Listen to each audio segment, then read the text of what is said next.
Okay. Good morning, everybody, and thank you for coming. We are at the Planning and Community Development Committee meeting.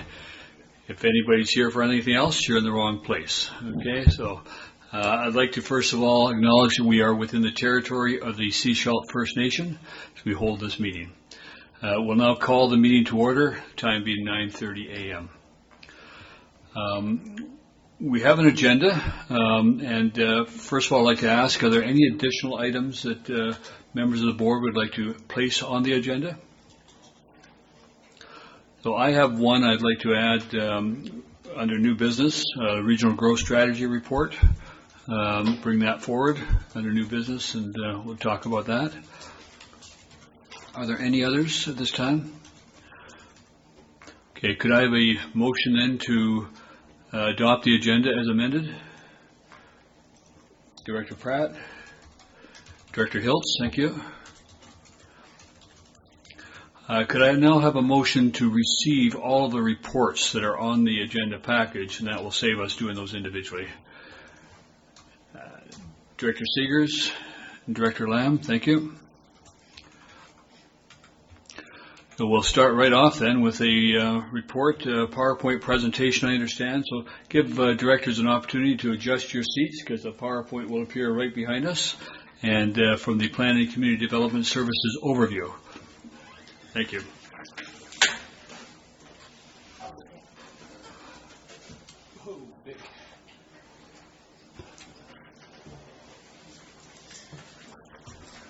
Thank you, Chair Beamish.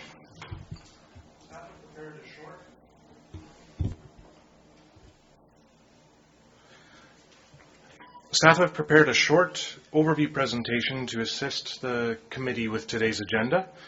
This overview will discuss the types of items that form the agenda for the Planning and Community Development Committee today, and some of the processes that underpin those items.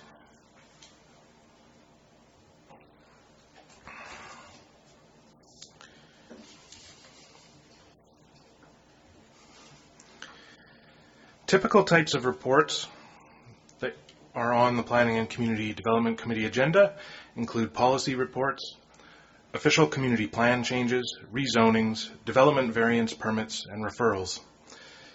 This order, and this is often how they appear on the committee's agenda, is generally from broad to narrow in terms of focus. Other types of reports might include renewals of agreements or leases, updates on key projects, or minutes from advisory committees. Another type of report is a public participation report, typically provided for information only, as an objective account of community input or feedback gathered through a public participation process. Manager Allen will provide an overview of some of the planning processes that drive the main types of planning reports.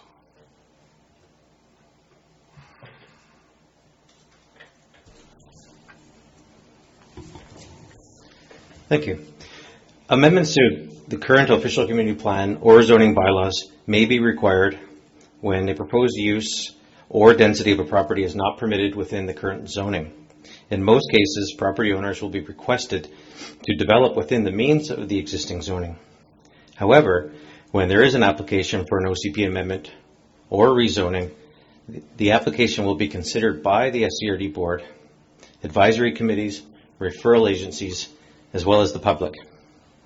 This process requires an application fee, a public information meeting, a public hearing, and referral to local planning commissions, such as advisory planning commissions, and in some cases, Natural Resource Advisory Committee or Agricultural Advisory Committee, as well as other external referral agencies. The first three boxes show where substantial work goes into understanding proposal, ensuring all aspects of the application have been analyzed. A cross-functional approach is used, and the directors will note concurrence boxes within the reports indicating which managers have been involved in the process for initial review. From time to time, with complex or significant proposals, staff will bring forward an introductory report in advance of a recommendation for first reading to provide committee with an early opportunity to become aware, provide policy direction. Often, a first referral is made to the APC, and we'll speak more about APCs in a moment. And an early referral, such as this, is in fact on the agenda today for review.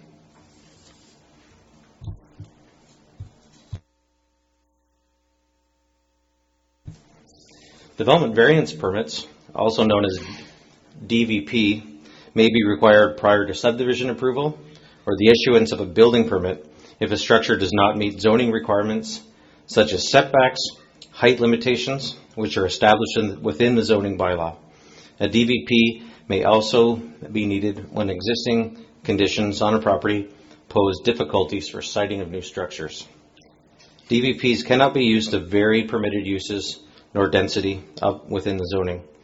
DVP's applications also require a fee and are referred to both nearby property owners and occupants, as long as the local Advisory Planning Commission.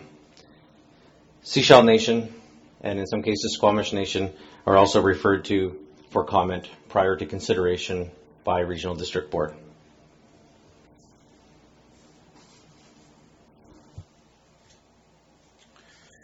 Another type of report provided is related to referral from an external government or agency. The majority of referrals received by the Sunshine Coast Regional District are from the province and relate to subjects such as moorage, works in a stream, or other types of tenure on provincial lands. And a recent example of another type of tenure was the Mountain Adventures referral relating to a touristic use of provincial lands. The Regional District is provided with a timeline for response to the province, typically 60 days, but limited extensions can be granted in some cases, and asked to respond indicating either interests unaffected, no objection subject to conditions, or recommended refusal. Because of the timeline for response, these items are sometimes requested to be forwarded to the regular board meeting the same day as the committee's meeting. Referrals are also received from member municipalities, adjacent municipalities, or regional districts. This is a valued opportunity for regional planning coordination. SCRD staff have included the referral process as a discussion item in the agenda for an upcoming staff-to-staff meeting with member municipalities.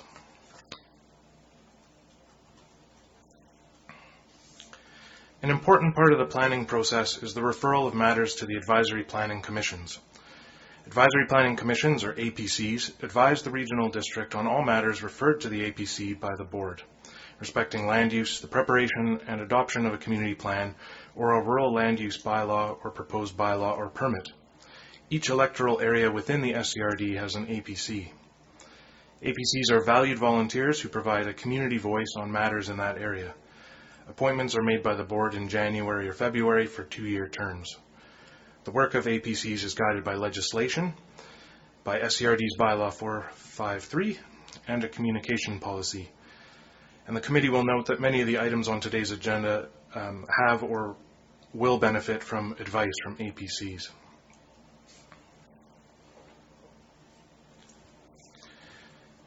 The committee and SCRD in general also benefit from advisory committees. 3 of these are the Agricultural Advisory Committee, the Natural Resource Advisory Committee, and the Ports Monitors, or POMO Committee. These committees provide specialized advice on matters in their area of expertise. With both APCs and advisory committees, SCRD strives to provide referral matters in a timely way such that the commission or committee can consider it and provide feedback within the timeline for a decision. For provincial referrals especially, where sometimes there's a very short deadline, this can be a challenge. And so from time to time, comments from these groups are provided to the province as follow-on comments in the week or 2 after an initial board response is provided. Thank you for the opportunity to provide an overview. Staff hope that it is helpful to the meeting today and look forward to supporting the committee. Thank you.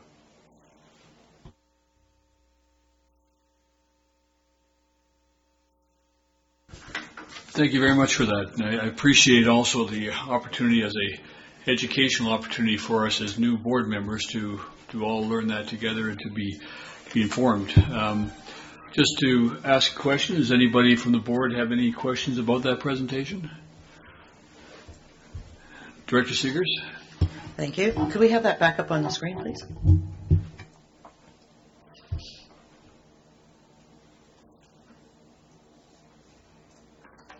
Thank you. If you go to the second page, next one, no, where you have the first list of all of the, yeah, that one. So what are we looking at here? This is for what?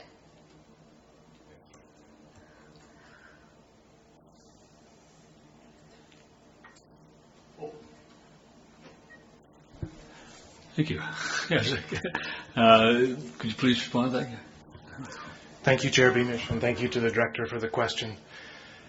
This slide and the one preceding, which was also a flowchart, are informational graphics that are provided on the SCRD planning website and provided a general overview fitting most cases for, on this slide, a development variance permit, and on the slide prior, either an official community plan amendment, rezoning, or both together.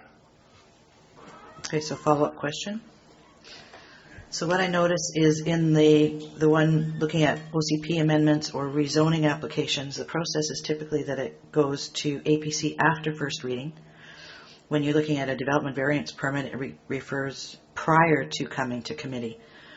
And I'm wondering why the difference between the two and whether or not, I mean, I know that once it comes to first reading, the applicant has actually done a lot of work and put a lot of expense into putting the proposal together, and we haven't actually heard from the Advisory Planning Commission. Yes, response?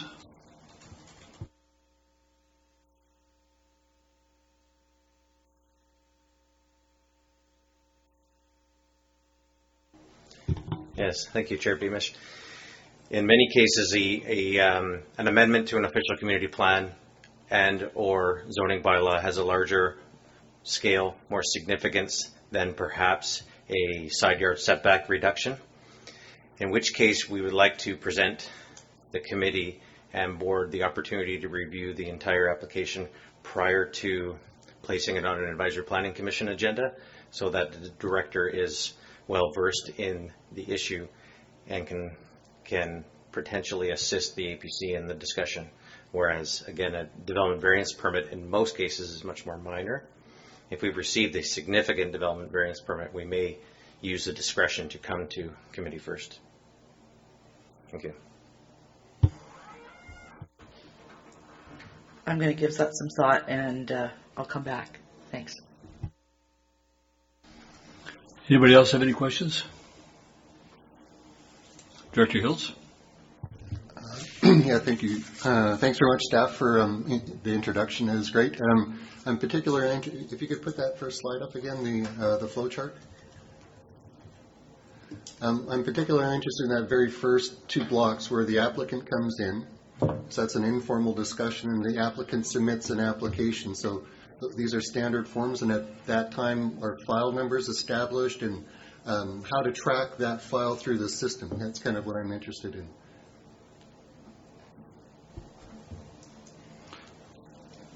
Mr. Hill or? Yeah. Thank you, Chair Beamish. Thank you, Director. Interesting question.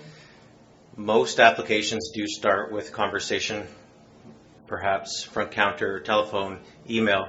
Very few applications come in without discussion ahead of time. So we do track through notes. We file our conversations, our written recorded conversations are filed. When an application is made, it is entered into our document management system. It does have a file number which corresponds to the type of application, and then becomes formally tracked moving forward, both paper file, electronic file, and milestones are recorded. Thank you. Yeah, follow up? And so the guidance for the applicant, it's a fairly lengthy process. And how does staff guide the applicant through the process?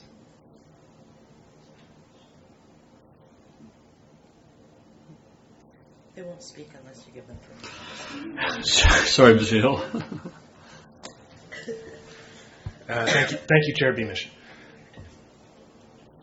Staff provide guidance and support to applicants both through face-to-face service at our front counter, through telephone or email support, and typically rely on our website materials, including these charts, to provide good, clear, and consistent information. Thank you.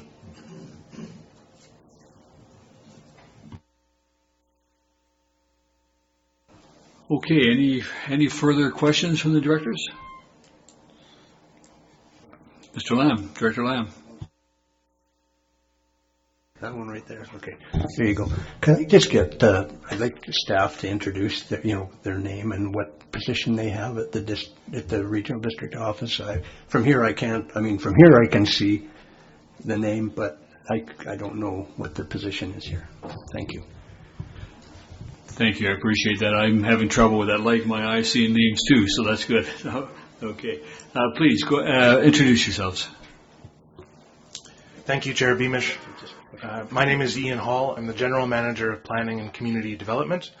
And with me at the table today, I have Manager Andrew Allen, Manager of the Planning and Development Department, and Chief Administrative Officer Jeanette Lovies. Thank you. Appreciate that. Mr. Chair. Yes. Sorry, thank you. I would be remiss for not introducing Autumn O'Brien, Recording Secretary today. Thank you very much. Yeah. And Director Seegers.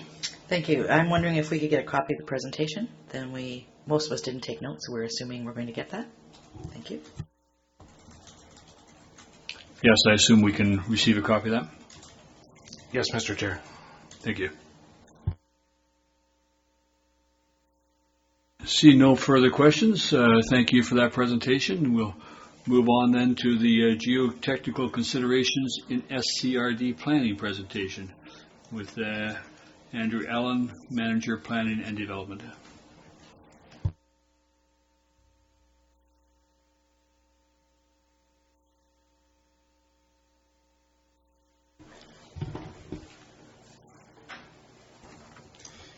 Nice. Thank you, Chair Beamish. Leading into item 4 on the agenda, we have another brief presentation which will outline development permit areas and specifically geotechnical considerations and geohazards. So to start, what are development permit areas? Development permit areas are areas that are identified for specific development conditions. In some cases, they are to protect the land, to ensure safe development, or even to control appearance of buildings. And development permits are commonly used at building permit, land alteration, and at time of subdivision. Development permit areas are provided for within legislation within the Local Government Act. The Local Government Act does describe the types of development variant or development permit areas which can be used and require how they are described. So we use them and described within the official community plans. Each of these 7 official community plans for SCRD rural areas contains development permit areas.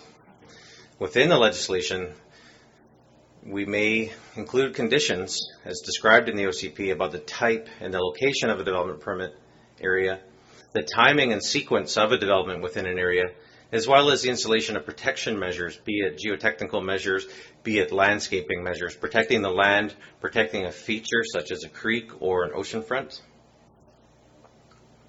Development permits in most cases require a report from a qualified professional, an engineer with hydrological and geotechnical experience, a geoscientist, a qualified environmental professional, which for riparian or environmental development permit areas would include a registered professional biologist or a registered forester. The qualified professional determines the level of risk, and the local government determines the willingness to accept the risk, and that's essentially at the heart of what a development permit is. Presently, since 2012, SCRD has a board policy for risk assessment and liability, and we analyze reports from qualified professional to ensure it's consistent with our policy. If so, the development permit is issued. It's also registered on the title of the property. And this notes for present owners, the applicants, as well as any future owners of the property that a development permit was in fact issued.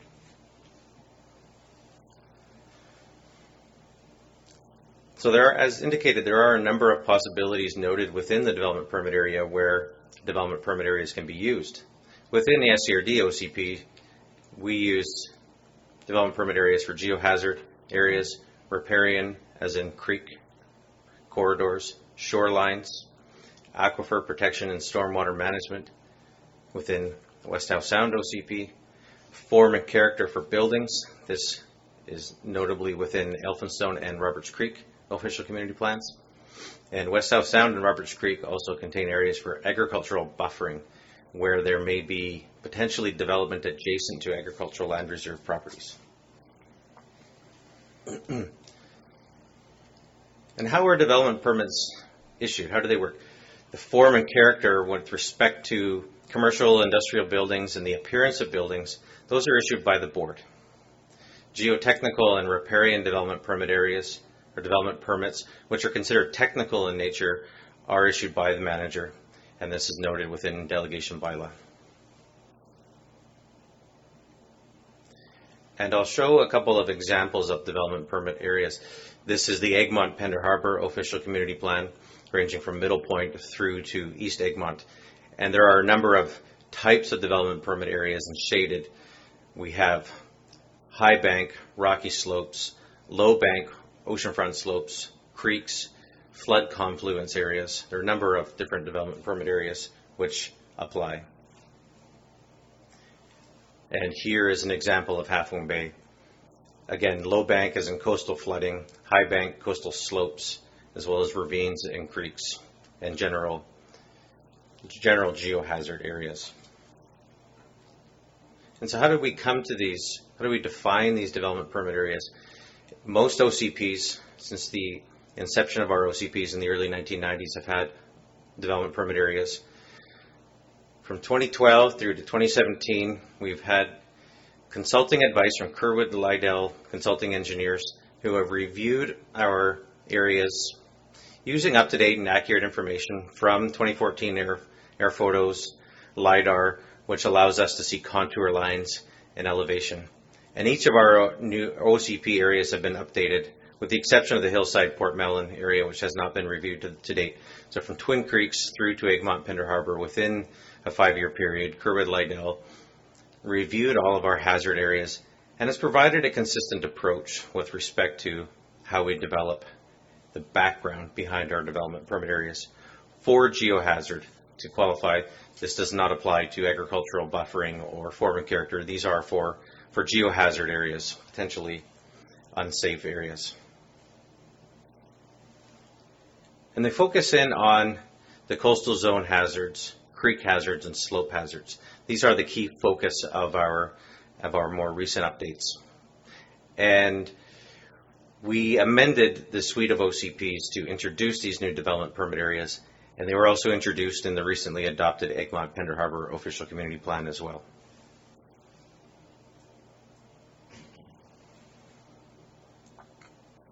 And this leads into present board policy from 2012, which outlines conditions of permit issuance. Pardon me. But building on our updated review, staff have been working for some time now on an updated policy, which we now recommend. This updated policy provides a scalable approach. It recognizes a range of developments. It recognizes that adding on to a dwelling might not have the same level of hazard as creating a new subdivision, and it provides a number of options within this range. And it increases the level of detail in which we will be requesting from property owners and their consulting professional. It continues to manage SCRD liability through a high level of diligence, ensuring that properties have been adequately examined and recommendations are in place for safe development. It continues with the use of safe harmless covenants, which in addition to a development permit are registered on title. The safe harmless covenant, essentially the intent is to indemnify the regional district of liability should hazard occur in spite of high level of due diligence. And essentially, much like a development permit noted on title, it highlights that development was permitted on a particular property. However, the applicant, the property owner, the consulting professional, and local government all used appropriate diligence when considering approval. We have created this policy. It's recently been reviewed by SCRD Legal Counsel, as well as the Municipal Insurance Association, to ensure that we are on the right foot moving forward with our recommendation. Oops. And that will be the final slide, which will lead into item number 4 on the agenda. Thank you.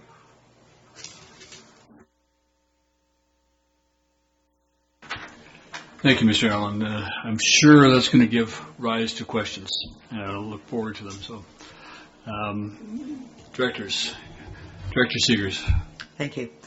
I recently attended a legal update by one of the government lawyers in Vancouver. And this was actually a topic that came up there, but it was slight nuance to what's been presented here.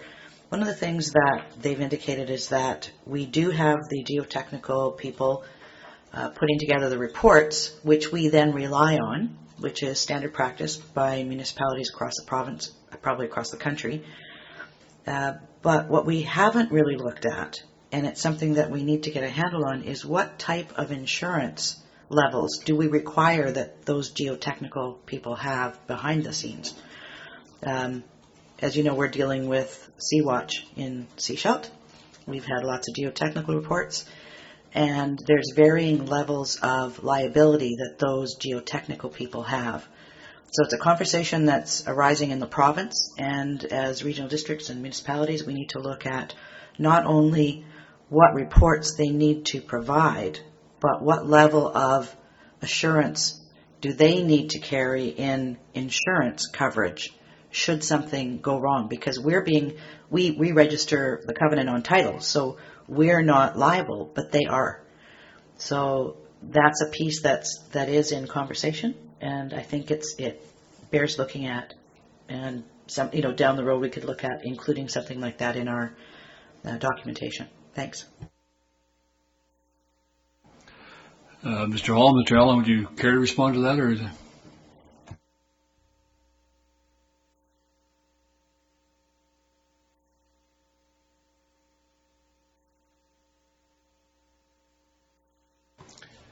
No comment from staff. Chair Beamish. Thank you. I think I would liken that approach similarly to if you had people working on your property. SCRD had a contractor come in. We often require them to have a certain level of insurance if they're going to be working on the property, and this is just the same thing in looking to the future of a failure of a project. So it's something that should be considered, I think. I agree. One of the questions I had is you go through the best assessments that you can, and then you start building the project. And I'm looking at hindsight of a couple projects, and not to name them at this point, but often there's anecdotal comments come from developers or come from workers on a site that said, hey, we saw this happening at the time, but it's never noted anywhere until it comes up, there's a legal case involved. Is there any way do our inspectors capture that? Do we do the inspections through the process, continuing to look for issues as they come up?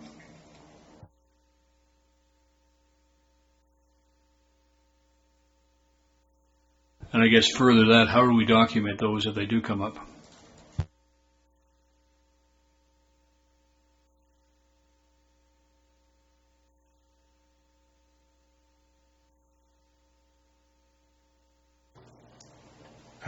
Thank you, Chair Beamish.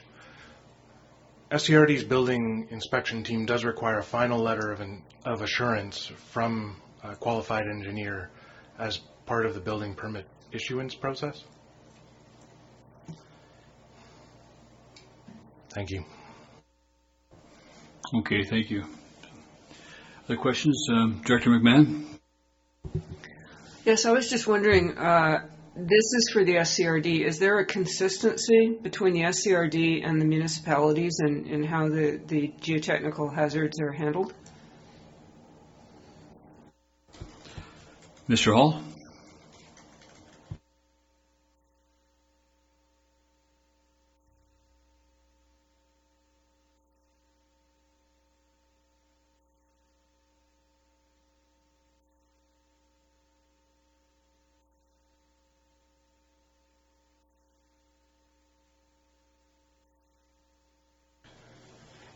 Thank you, Chair Beamish.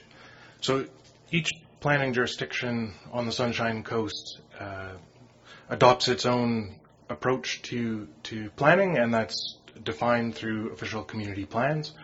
The guiding, the overriding legislation, the what is it? Engineers and Geoscientists of BC guidelines apply equally to all planning jurisdictions, and so from that point of view, there would be commonality in terms of how the issue is managed on the Sunshine Coast. Thank you. Thank you. Director Sears? Thank you. Director McMahon, we have development permit areas in our OCP, and we follow very similar process in Sechelt. So we require the geotechnical reports, etc. That's part of the process that the engineering department does when they're putting that together, and I believe Gibson's does the same thing.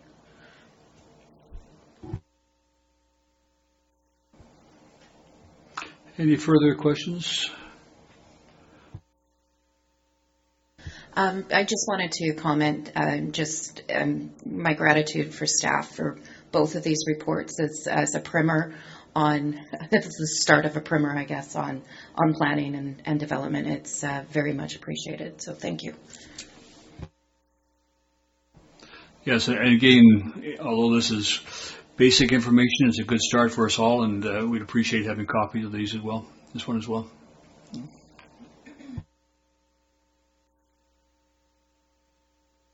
See no further questions. Thank you for your report, Mr. Allen, and we'll move on then to on the agenda to reports. And first one, item 4, being Manager of Plan and Development Policy for Geohazard Acceptability and Development Approval.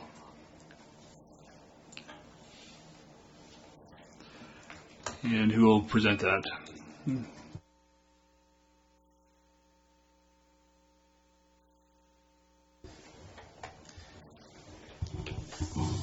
Yes, thank you, Director Beamish. The current board policy for risk assessment and liability was adopted in 2012. Pardon me. And it sets a standard for what risk thresholds are acceptable to the SCRD for development approvals, including geohazards such as seismic event, flood, landslide, debris flow, and rockfall. These standards apply to all types of development regardless of their scale, size, intensity, and make no distinction between new development and redevelopment of a property. Staff have identified an opportunity to improve the practicality of this policy by introducing a scale of acceptability in development approval that is suitable for different types of development, different kinds of hazards, and different probability of risk, while at the same time ensuring development is safe and the SCRD is not at risk. The new policy will enable consideration to be given to a wide range of developments, from small restorations and additions through to new subdivisions.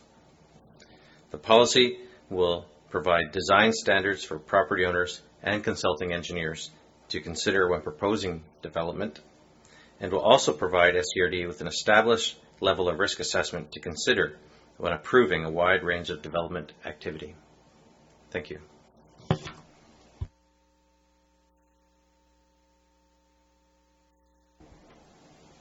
Thank you for your presentation. We have the report in front of us, and I'll invite the directors. Do you have any questions, comments? Director Seegers? Thank you. Page 4. Large development or subdivision. It indicates that this applies to a subdivision creating one or more additional lots. So I was wondering, in the hazard design standard, if those levels for seismic, creek flooding, and ocean flooding would also apply if there was an existing building on the lot, or only the new lot and the new building. Thanks.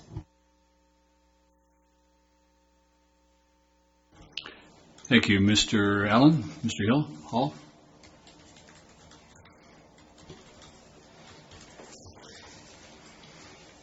A development permit for a subdivision would ensure that each parcel will be safe for future use, not just the proposed parcel. It's entirely possible if you take a single parcel and subdivide it that all of, in spite of location of building, that all of the safe and usable area from one parcel could be taken and given to the other. So a subdivision development permit would ensure each lot remains safe and usable. There would be additional scrutiny on the new parcel to ensure that a new dwelling will in fact well and truly meet present standard in terms of setback and safety. Thank you. Thank you. So if I read this correctly then, under seismic event, 2% in 50 years. So if we had an existing building, they would have to bring that up to these standards as well if they were looking at subdividing. And that information would then need to be communicated to them when they came forward?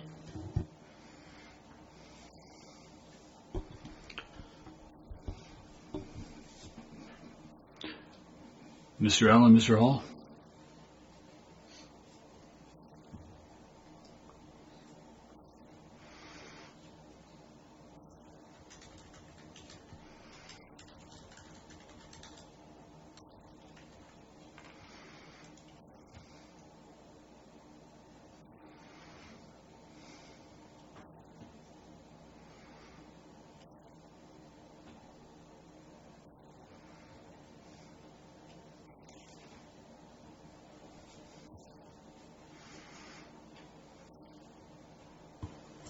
Thank you, Chair Beamish.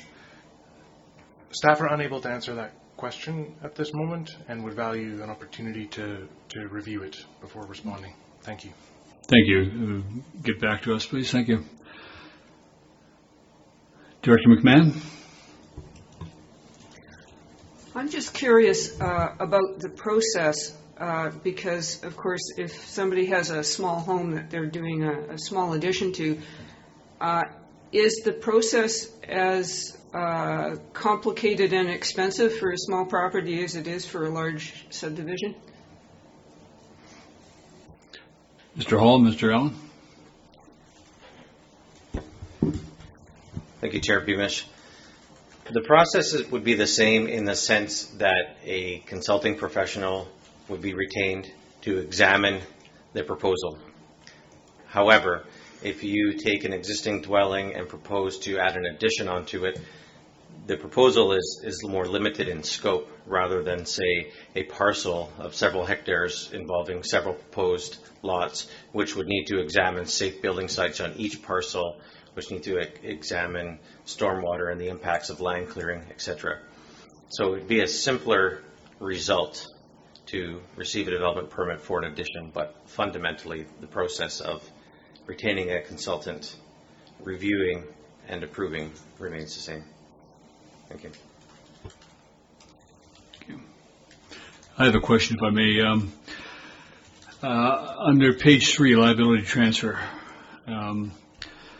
is it still the case where, I mean, we have done through our own consultant engineers risk assessment and identification across most areas of Sunshine Coast, but there will still be parcels that will transfer hands that risk is not documented on title, and it doesn't get documented on title until development occurs. So that is it then up to the new purchaser, the buyer beware type process, to do that research, to look into the OCPs, to look into the reports that have been done to determine that, or is there a way that the information about risk can be broadly put on title?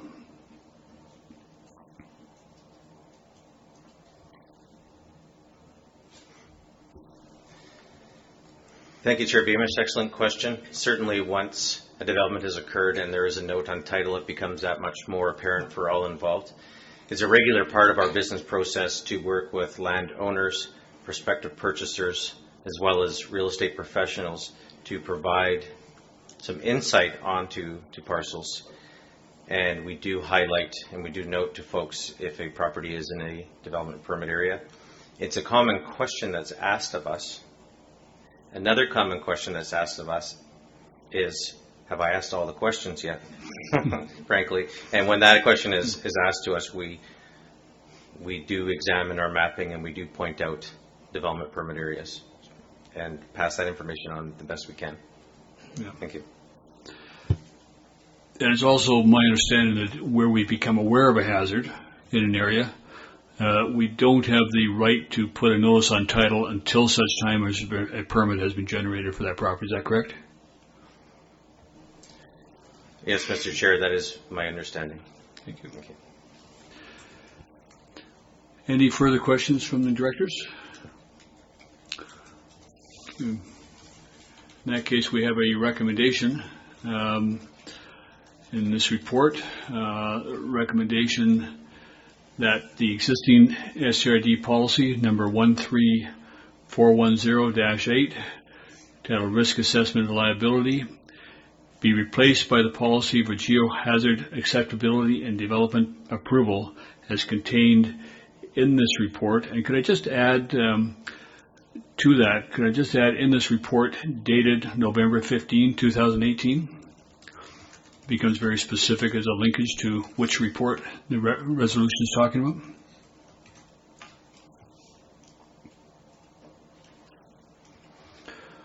Do we have a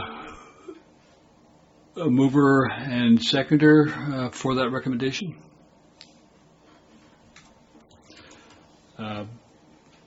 Director Ties and Director Pratt, thank you. All in favor? Opposed? Hearing none, passes. And the second part of the resolution is that policy 136410-4, development permits, be repealed. Have a mover and seconder for that resolution. Director Pratt. Director Hiltz. All in favor? Opposed? Seeing none, motion passes. Thank you very much. Director Seegers? Thank you. Through you to staff, I'm just wondering when the answers to the questions will be coming back to us on this policy. Staff, could you have a response to that? Thank you, Chair Beamish. Pardon me. Staff understand the question and will do some research to bring a response back to the committee in a timely way through a follow-up report. As soon as possible, potentially next meeting. Thank you. Thank you very much.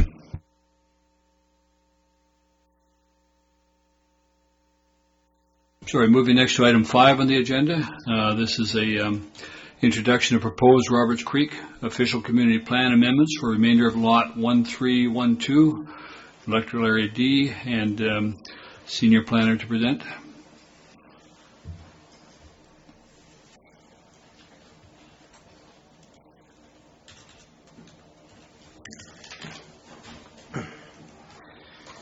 Thank you, Chair Beamish. This is a 40-hectare site located within Roberts Creek in proximity to Ranch and Sullivan Road on District Lot 1312 along the eastern boundary of the electoral area.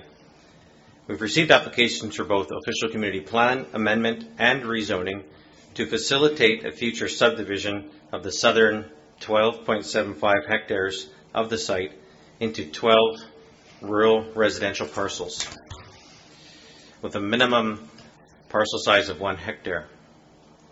The northern portion of the site would remain as a remainder of a close to 28 hectare parcel. The proposed land use change for this parcel would be to change from resource to rural within the official community plan, the land use designation.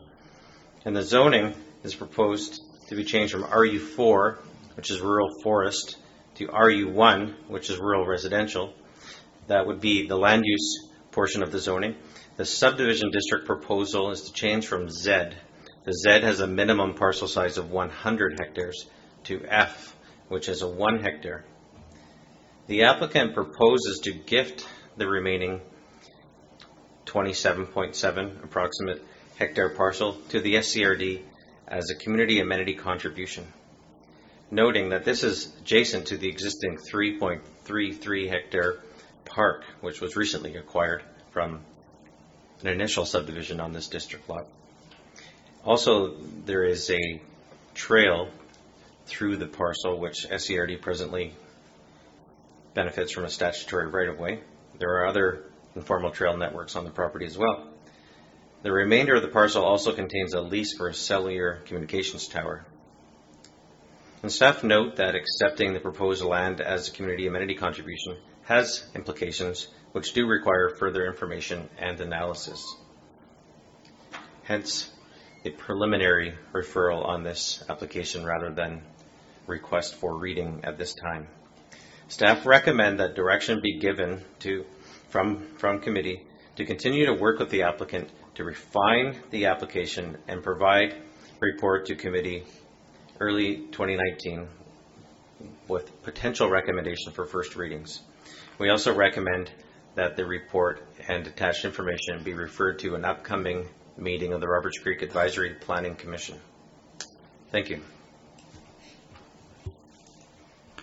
Thank you for your report. I'm going to go first to Director Tyes, being this Area D, that has any questions. Thank you, Chair Beamish, and I am in favor of continuing the dialogue with the property owner. I do have some concerns in regards to the matter, though. One is that the density of the lots is 1 hectare. Anything surrounding that area there is 1.75 hectare or larger.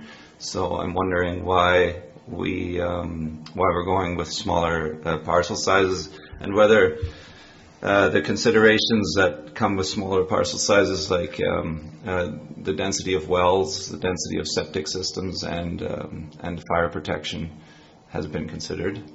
The other thing that I have that I'm wondering about is the cost of taking over the property for the SCRD. It's always good to have a look at that if we're taking over an asset, as to what the costs are that are coming towards us.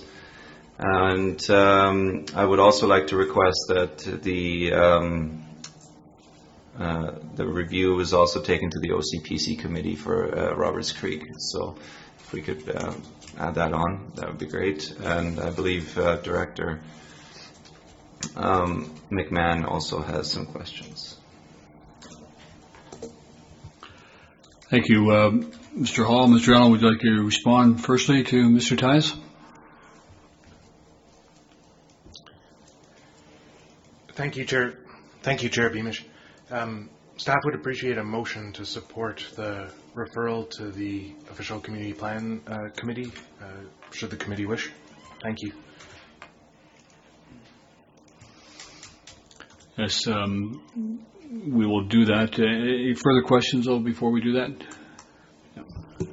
Yes, I note that this property is, of course, adjacent to the infamous block 1313.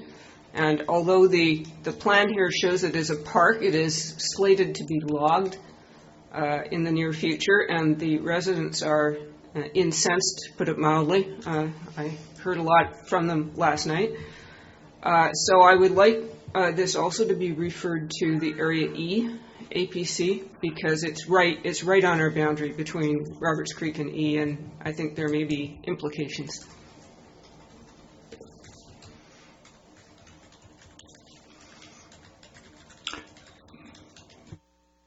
Any comment on that, Mr. Hall? Thank you, Chair Beamish. Staff have no comment, but again, when the time comes, if a motion to support that request could be made, that would be helpful. Thank you. Are there any further questions from directors? Director Julius?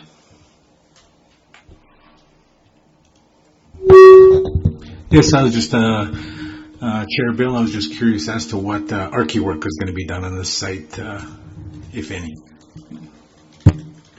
Good question. Perhaps you could explain the practice of development practice relative to archaeological work? Yes, thank you, Director Beamish. Should this application move forward and should it be considered for first reading, we will commence with formal referrals to external agencies, including First Nation.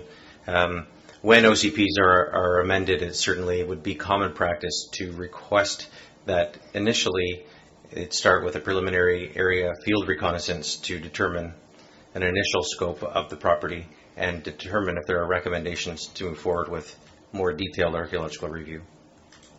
So we do see that in the horizon. Thank you. Okay. Director Julius? Thank you, Chair Bill. I was just wondering if can the board name a company to do the Archie work, or is that something that can only be done by staff? Mr. Hall, Mr. Hall?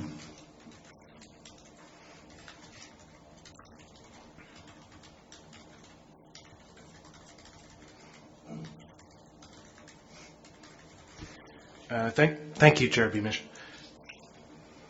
Services such as archaeological services that are required as part of development are generally procured by the proponent, the developer. And so in this case, SCRD wouldn't have an opportunity to require a specific company be used. Thank you. In the case where the developer does engage somebody, they are registered professionals or qualified professionals, are they? Yes, Chair Beamish. Thank you.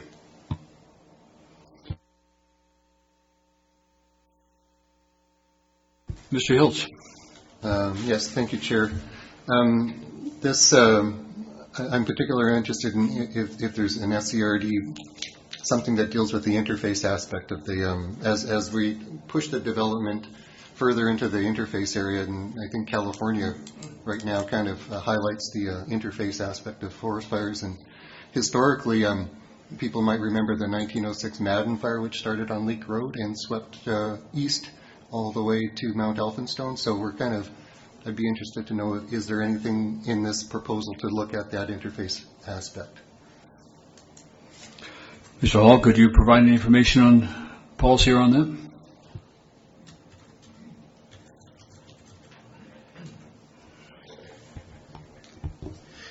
Thank you, Chair Beamish. At present, there is no firm policy from SCRD respecting interface and building materials, etc. However, staff have discussed that in relation to this application and would be willing to report forward in the future with more information along those lines. Thank you. Thank you.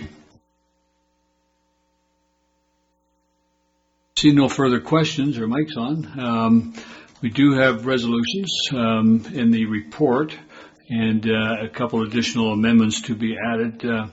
So the first one is the resolution that staff continue to work with the applicant to refine the application and provide a report to the committee in 2019 with regard to first reading of A, Roberts Creek Official Community Plan Amendment Bylaw 641.11, and B, the Sunshine Coast Regional District Zoning Amendment Bylaw number 310.182.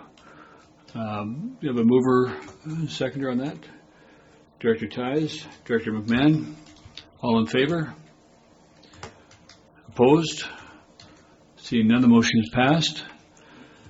And the second resolution, and this one will add to, and that be that this report be referred to the Roberts Creek Advisory Planning Commission, the Roberts Creek Official Community Plan Committee, and the Area E Advisory Planning Commission for initial comments. Have I captured that correctly? Okay, somebody like to move that? Director Pratt, Director Ties, all in favor? Opposed? Seeing none, motion passes. Thank you very much for that report.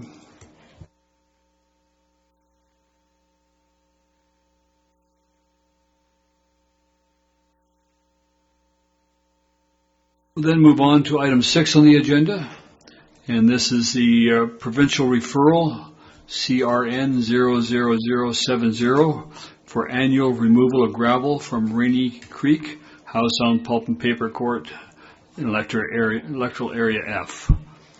And present the report, Mr. Hall. Thank you, Chair Beamish. Following our process from earlier, I'd like to introduce Mr. Yuli Xiao, Senior Planner, who will present this report. Thank you. Thank you and welcome. Thank you. Thank you, Chair Beamish. The SCRD received a referral from the province for an application to permit annual gravel removal from the Rainy River to allow water intake for the Howe Sound Pulp and Paper Corporation located at Port Melon, West Howe Sound. Heavy rain through the winter every year causes significant gravel buildup in the Rainy River. The annual gravel removal during the August work window is a routine maintenance practice. With appropriate project management and environmental protection measures in place, the operation will pose minimal risk to fish and the environment. Similar to previous referrals, this recurring proposal is found to have no perceivable negative impact on SCRD land uses and services. Staff recommend that responding to the province with the option that the SCRD has no objection to the project subject to conditions identified in this report. Thank you. Thank you for your report presentation. Directors, do you have any questions on this referral? Director Julius?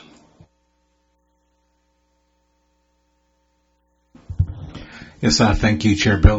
My question is, do you know what species of salmon are in Rainy River? Mrs. Howe? Thank you, Chair Beamish. I believe the official community plan has identified several species in the Rainy River. For example, pink coho, chinook, and chum salmon. Thank you. Mr. Julius, follow up then? Yeah, for me, it's I know I don't have a vote in any of our items on the agenda, but it was something I wouldn't support. There's this what word could I use it now when it comes to the chum species? The Department of Fisheries right now is trying to find out why our numbers are so low. They're planning on not allowing any chum fishery this season. They're expecting something like 850,000 chum heading up the Fraser River. I know even my government, with the fisheries accounts that they've been doing, like normally this time of the year, we've got about 20,000 chum that are heading up the Tizuni River, and there was only a little bit over 400 that went up the river. And many of our rivers up Jervis Inlet, that their numbers are normally into the thousands. Seashell Creek, for example, 10,000 we normally have going up there, and I think they counted something like 26. But there's this thing going on right now with the Department of Fisheries trying to find out why our chum numbers are so low. So if this river here, Rainy River, has got the chum species within it, I wouldn't support the removal of anything from that river because of this. Staff, do you know if this referral would have also gone to the Squamish Nation?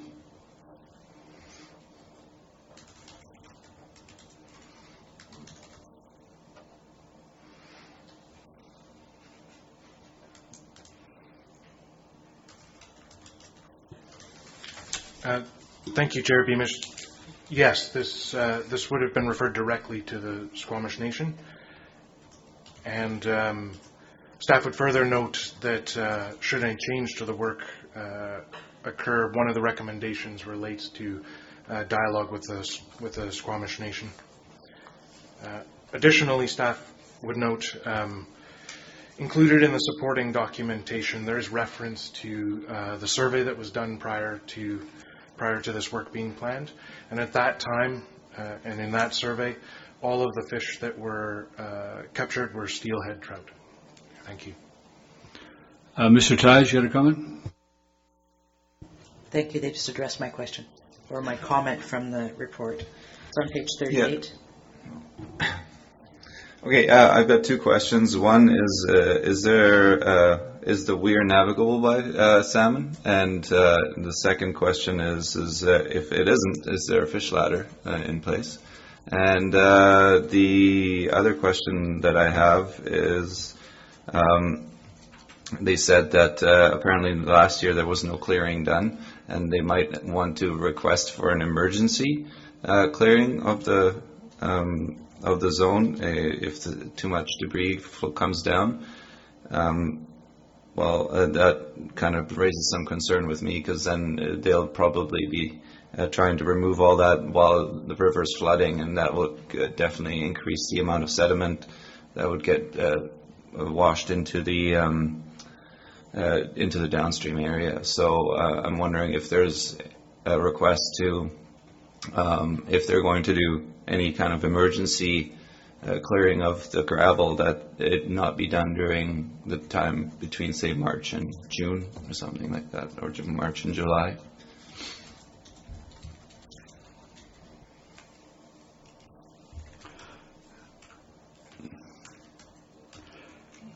Mr. Sauer, do you have a response to that? Thank you, Chair Beamish. Staff aren't aware of any emergency work occurring, and with regard to the first question,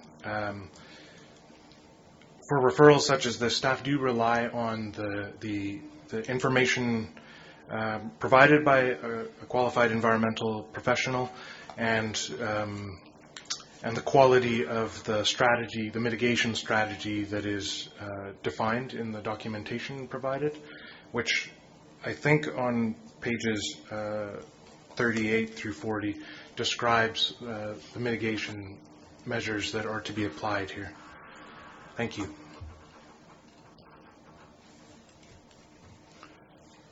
Director Tighe, does that answer your question? Well, I'll have another look through it, but I might follow up with some more questions later. Thank you. Director Hiltz?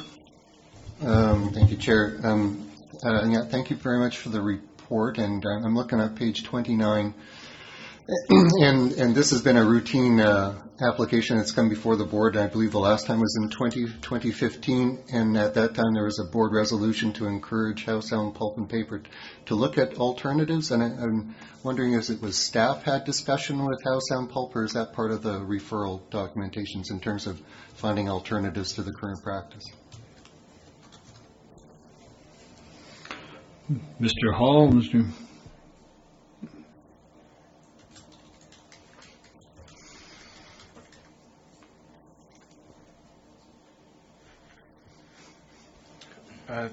Thank you, Chair Beamish. Staff have had conversations with Howe Sound Pulp and Paper about their exploration of alternatives, but would note that the decision-making authority for work such as this is the provincial government. Thank you. Given that issue has been raised by the SCRD previously, is it still worth repeating in a response that we encourage them to look for alternatives? Is that worth considering at this time?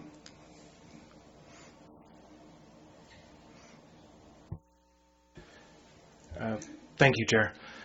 Technically speaking, that recommendation remains valid, and should the committee wish to make a recommendation that would form part of the comments back to the provincial government on this referral, that would be appropriate. Thank you. Director Hiltz, you have... Yeah, it sounds like a reiteration to encourage the Howe Sound Pulp and Paper to continue to look for viable alternatives to the annual gravel removal. Yeah, I would support that, yes. Further questions? Director Ties? Yeah, I'm just following up on the fish ladder and whether the fish can navigate the weir, and then I was just looking up the emergency one, and that's also on page 29, and it says here that Howe Sound Pulp and Paper should contact the SCRD in addition to the province, Squamish Nation, and Fisheries and Oceans Canada as soon as possible if it becomes apparent that emergency work is needed to address gravel buildup and water needs. And up higher, it actually states that they didn't do any clearing because the province took so long to go through the application that they missed the window. So this emergency thing might actually happen, and so I just want to be a little bit preemptive about making sure that doesn't happen during flood. So if you could address those questions, that'd be great. Thanks.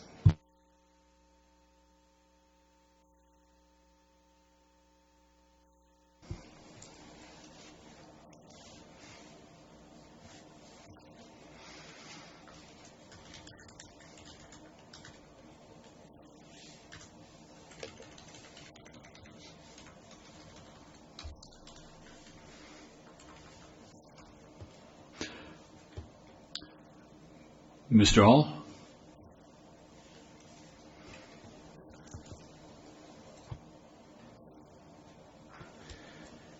Thank you, Chair. I'm sorry for the pause. We were just conferring. So staff are aware that both DFO and a registered professional have been overseeing this. That's the information that we have provided in the referral package. Thank you.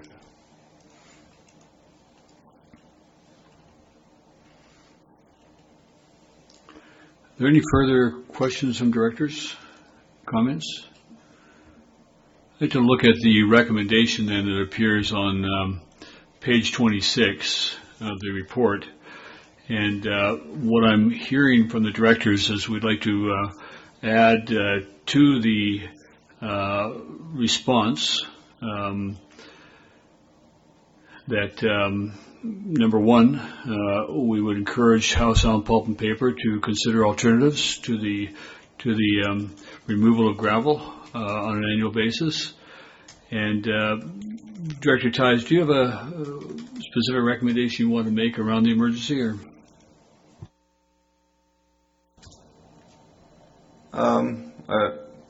I guess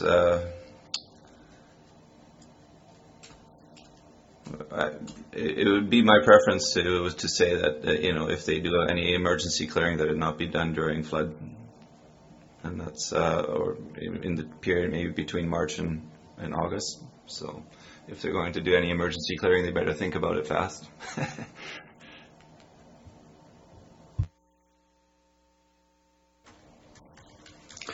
CAO?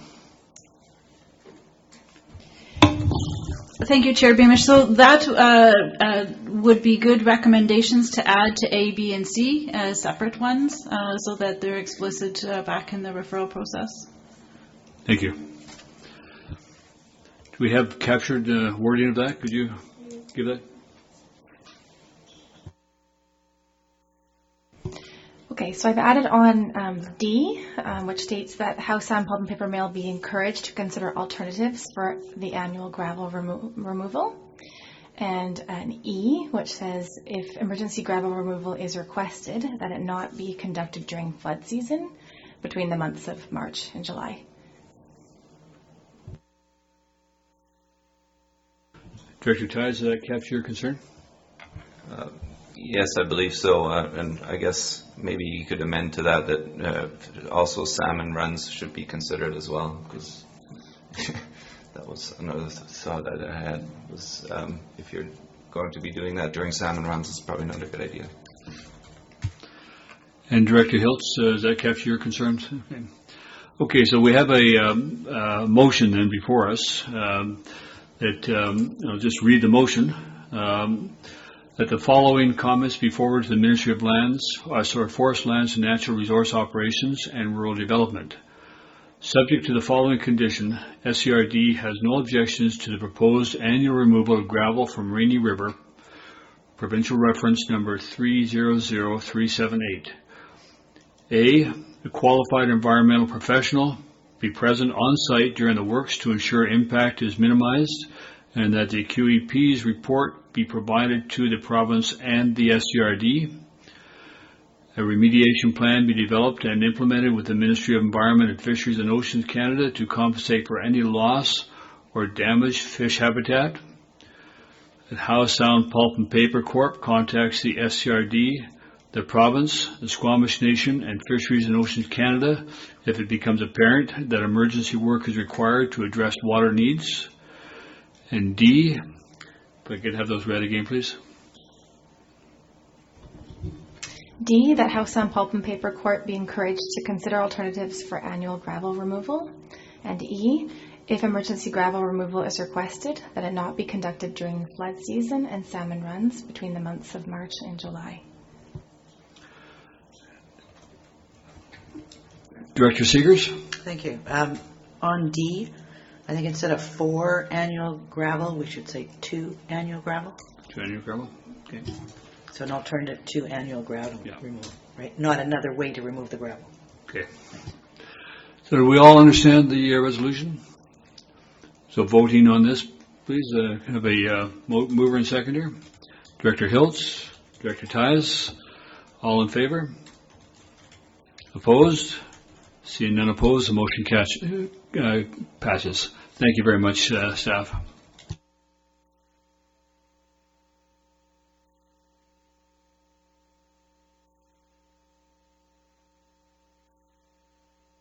Moving now to item 7 on the agenda, and this is a provincial referral number 1047559-001 for private moorage, electoral area A.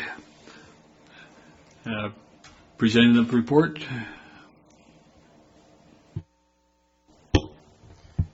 Yes, thank you, Chair Beamish.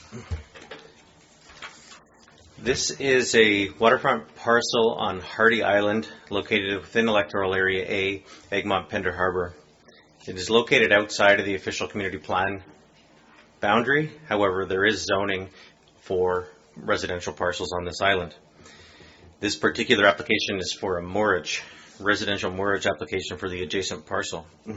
The moorage facility, it does propose to make use of a small rocky islet to advance out to deeper water. There is no current tenure to the islet. And when responding to provincial referrals of any kind, and in particular for moorage, we look at the options presented to us, which are noted on page 66 of the agenda, which are interest unaffected, no objection of the project, no objection subject to conditions, or recommended refusal. In this particular case, we select item 3, which is no objection subject to conditions, and that would be our recommendation. Back to page 62, front page of this report, we provide recommendations, and recommendations 2A through F are recommendations which appear on many of our review of private moorage facilities. And in this particular case, we added as a recommendation item G, which pertains to use of the rocky islet as part of the moorage permission request. Thank you. Okay, thank you, Mr. Allen. Directors, do you have any questions on this? And this is a area A, so we go to Director Lee first. No, I have no further questions. Okay. Other directors, any questions? Director Julius?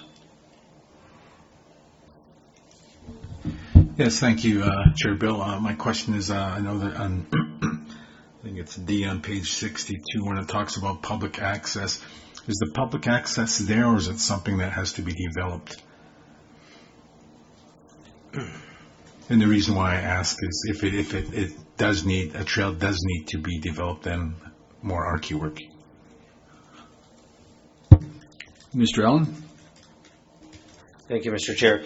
This comment pertains to public access, the ability to access the shoreline so that the moored facility does not block potential future use to the shoreline or in and around the islet. It's not specifically trail construction at this point. It's a comment generally about recognizing that a private moorage facility is utilizing public lands with adjacent foreshore. Thank you. Thank you for that explanation. Do we have any further questions from directors? Director Hills? Yes, thank you, Chair. It's kind of in the referral process. It's under this referral, I guess, came in July 6, 2018, and I understand that these referrals go out to the public. And is there a relationship how the general public finds out about these applications for comment? Is under ARFD, the website, and you can go in and make comments, and I believe it's until sometime later this month. So does the SCRD have a role in helping the public understand how to comment on these referrals? Or do we see that as quite separate? Who wants to handle that? Mr. Hall, thank you. Thank you, Chair Beamish. So with the case of provincial tenures, the province of BC publicly advertises that a tenure application has been made. We'll frequently see those indicated in the newspaper, and those ads include information about the nature of the application and how members of the public can make comment on that application. Thank you. Thank you. Director Seegers? Thank you. Does the province follow a process similar to what municipalities do, where they automatically notify the neighboring property owners? Are you able to answer that?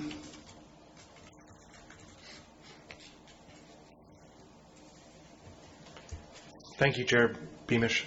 Staff don't believe so. Thank you.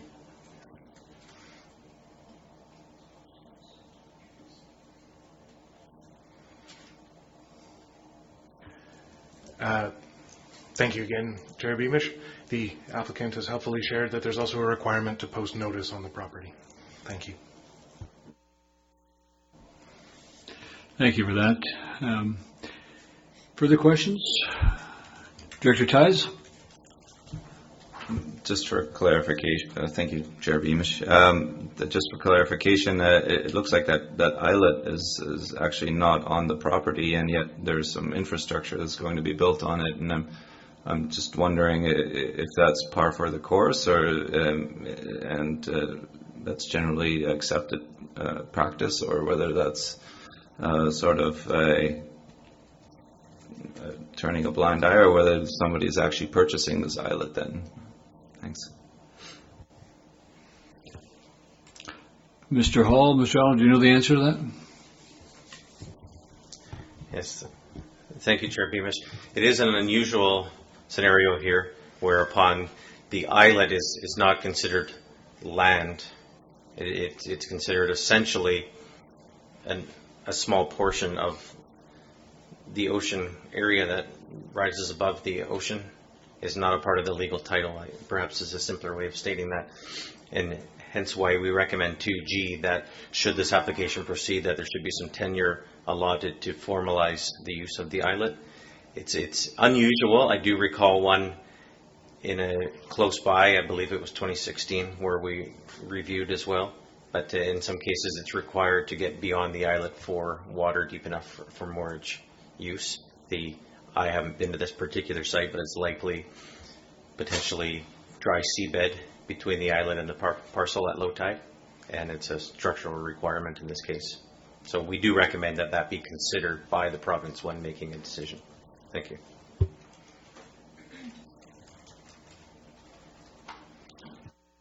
Mr. Tice? Thank you, Mr. Allen. I also see that there's a shed and a pad and some solar panels that are going on that. So that's kind of more what I question rather than the actual dock going off of there. Any response to that or just comment?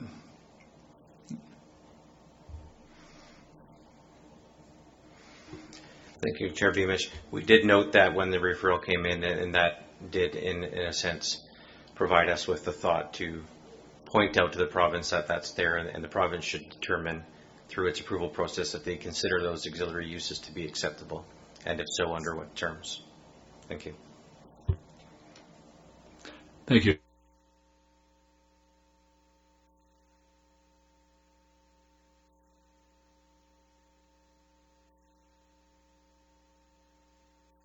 Microphone.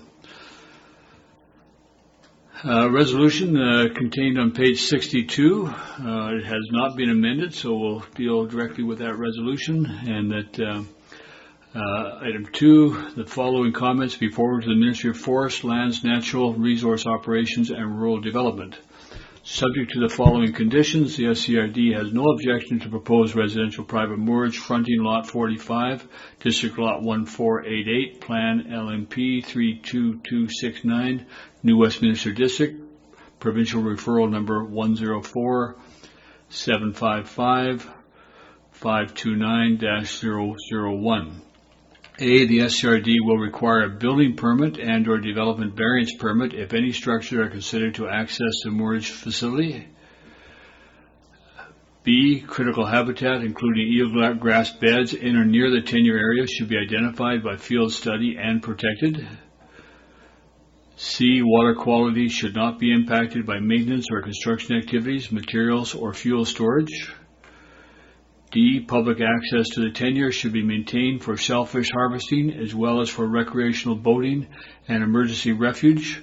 Dock and associated tenure should be designed to maintain public access along the foreshore and emergency refuge. E, the proponent should implement both provincial and Sechelt Nation best management practices for building and maintaining marine moorage facilities, and in particular the most stringent of any overlapping policy to protect the foreshore ecosystems. E, ensure that Sechelt Nation is consulted and that all activities undertaken comply with the Heritage Protection Act. G, current and future uses of the Rocky Islet be subject to approvals by the Province of BC and Sechelt Nation. And further, that comments from the Egmont-Pender Harbour Advisory Planning Commission be provided to the Ministry. Someone would like to make that motion? Director Lee? Second. Director McMahon? All in favor? Oppose? Seeing none, thank you.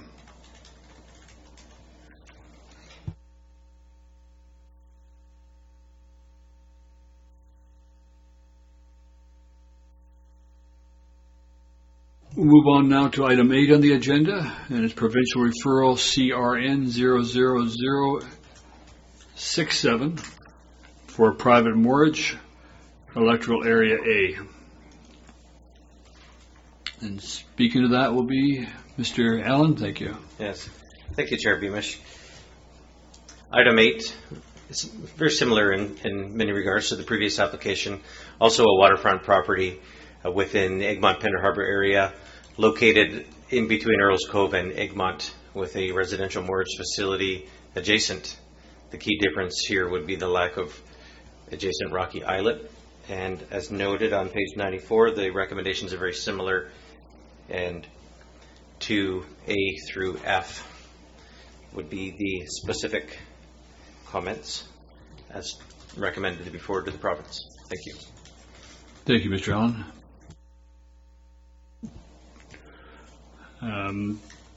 Director Lee, do you have any comment? No comments. Okay. Other directors, any comments?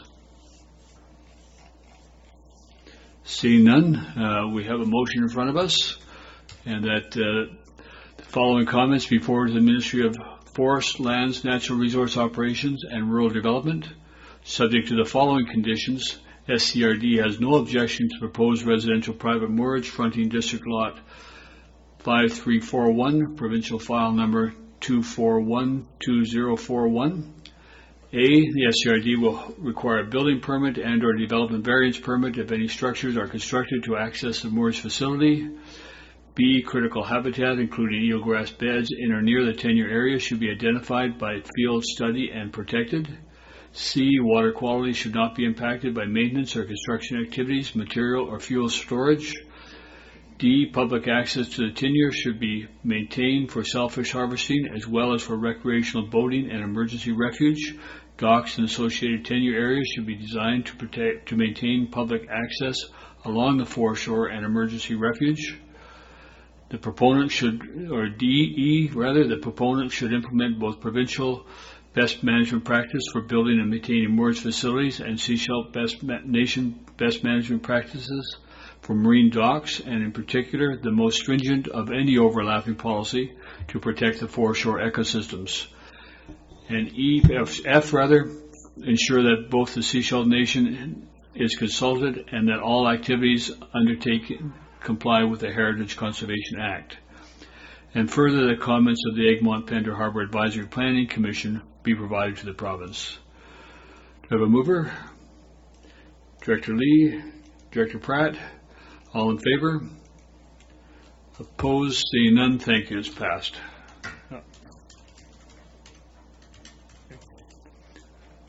Director Julius opposes that motion. Would you like that recorded? Please record that.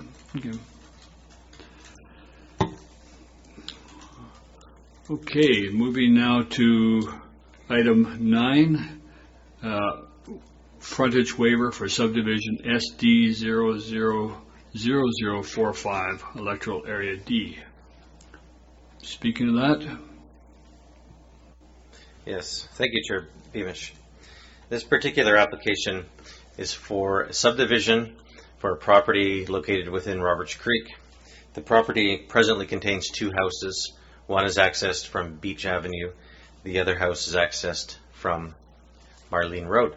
It's a subdivision application we've been reviewing for some time. Within subdivisions, SCRD reviews for zoning, including density and lot size, as well as servicing, particularly water connections. As well as there is a piece within the Local Government Act which stipulates that all parcels should have a 10% of their perimeter fronting onto a road, which is another piece SCRD reviews. Overall approval of subdivisions is within the hands of the Provincial Ministry of Transportation and Infrastructure. However, as part of their approval, they do look to SCRD for our recommendation of approval. So in this particular case, prior to recommendation of approval, the board must consider whether it wishes to waive this 10% frontage requirement. In some cases where you have these long, narrow properties and fronting on 2 roads, complete with a panhandle application as shown for proposed Lot 5 on page 123, the agenda, the natural configuration of the proposal ends up with much less than 10%. However, panhandle driveways are acceptable in this case if the parcel which is receiving the panhandle has no further subdivision potential. 6 meters is considered suitable. If the parcel does have further subdivision potential, the width may be 10 to 20 meters depending on requirement from Ministry of Transportation. In this particular case, the panhandle services the existing house, and this layout has been accepted by the ministry, and therefore staff do recommend that board waive this 10% parcel frontage requirement as outlined in the Local Government Act to allow this subdivision to proceed. Thank you. Thank you for your presentation, Mr. Allen. Questions? Director Ties, do you have any? Thank you, Chair Beamish. Neither the APC nor I have any objections to issuing this waiver, so I recommend that we move this motion. Any further comments, questions from directors? Director Hills? Yeah, just a question about you say it's less than 10%. Do you typically in reports say what percentage is? Or is it just the significance is something less than 10%? Mr. Allen? Yes, that is correct, Director. In this particular case, the significance is simply that it's less than 10%. As compared to, say, a development variance permit where we might say the setback is reduced from 5 meters to 2.7 or something very specific. However, in this case, it's simply an acceptance of a parcel boundary less than 10%. Thank you. If I could just ask a point of clarification on process.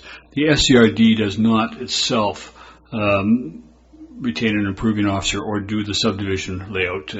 It's done by the Ministry of Transportation, as I understand it, and we're just commenting here on the 10%.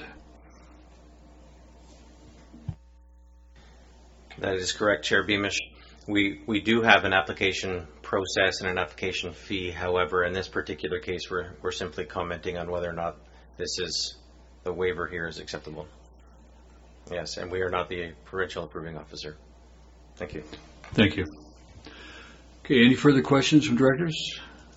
We have a recommendation on page 120, and that is that the requirement for 10% road frontage for Lot 5 in the proposed subdivision of Lot 18, Block 8, District Lot 1318, Plan 7087 be waived. Do you have a motion? Director Tyes? Director McMahon? All in favor? Opposed? Seeing none, motion passes. Thank you.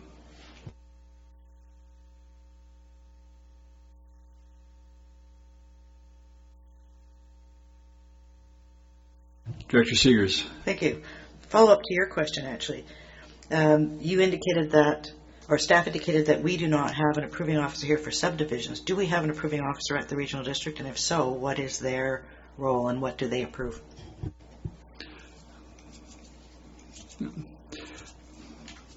Who wants to handle that? Thank you, Director Beamish. With respect to subdivisions, SCRD does not contain the approving officer function. That is a statutory role of a particular member within the Ministry of Transportation and Infrastructure. Staff contribute towards subdivision review, particularly zoning and servicing, but do not make that final approval decision. Thank you. Sorry, follow up. So then the question was, do we have an approving officer? And if so, what does our approving officer approve?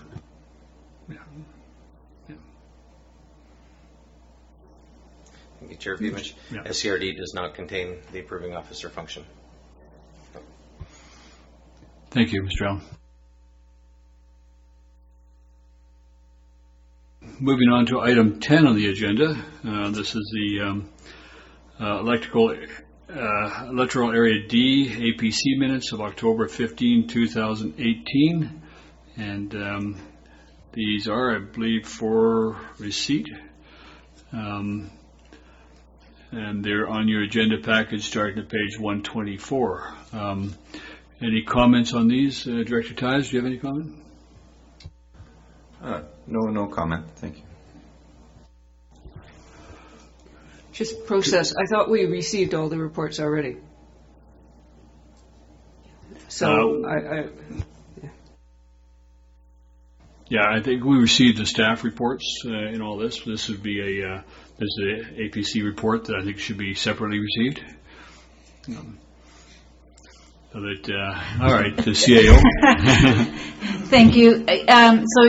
Yes, procedurally, the committee did receive all of them, and this would be contained in that. But often if there are questions, when there's a series of them, sometimes they go around and ask if there are any questions related to this. In this case, there's only been one APC that has had a meeting since. The next planning committee meeting, you'll have a series of them. So yes, you do receive them, but sometimes the committee also likes to have a discussion depending on what the topics are contained in them.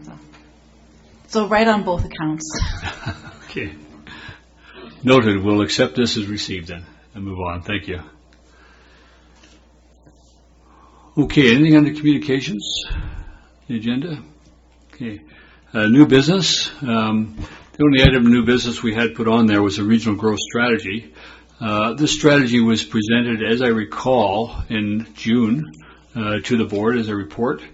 It was received, and the board referred it to the next board, being us now.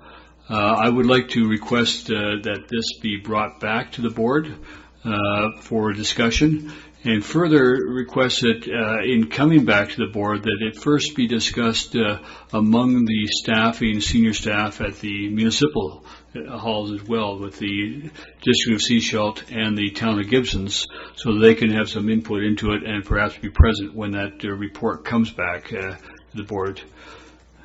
CAO? Thank you, Chair Beamish. So as the lead author on that, I just want to clarify and then also highlight some opportunity. So the report that you're speaking to is actually an options report. It lays out some process steps. It lays out some options that can be considered by the regional district and the member municipalities. It does not contain an actual growth strategy framework or anything. So that's future discussion, and that was as per what the former board had asked for in terms of things. And then I understand that the local government staff are getting together in about 2 weeks and at a joint meetings, and that this is actually on their agenda already. So they will have a good opportunity to have a discussion, and then that it can come back again in December. Okay, that would be good then. We could see that report back then after that discussion's been had, and any comments that any of the municipalities have relative to the options in there would be helpful. Thank you. And it is on the website if folks want to read it right away. It's June of this year that report went forward. It's quite a lengthy report and identifies opportunities that the regional district can do in terms of improving process, things that are in our scope, and then things that are talking about collaboration and big picture coast-wide. Okay, so will that be on the planning committee then? Do you need a resolution or just bring that forward? So, Mr. Chair, that would be great if it was a resolution, because then it'll help through the process, and then identify also the fact that the staff already had a meeting scheduled, so there's sort of an opportunity already. So a resolution to bring that back to December. Okay, I would move that then, a resolution to bring the. Well, before I do that, I better talk to Council Director Seegers.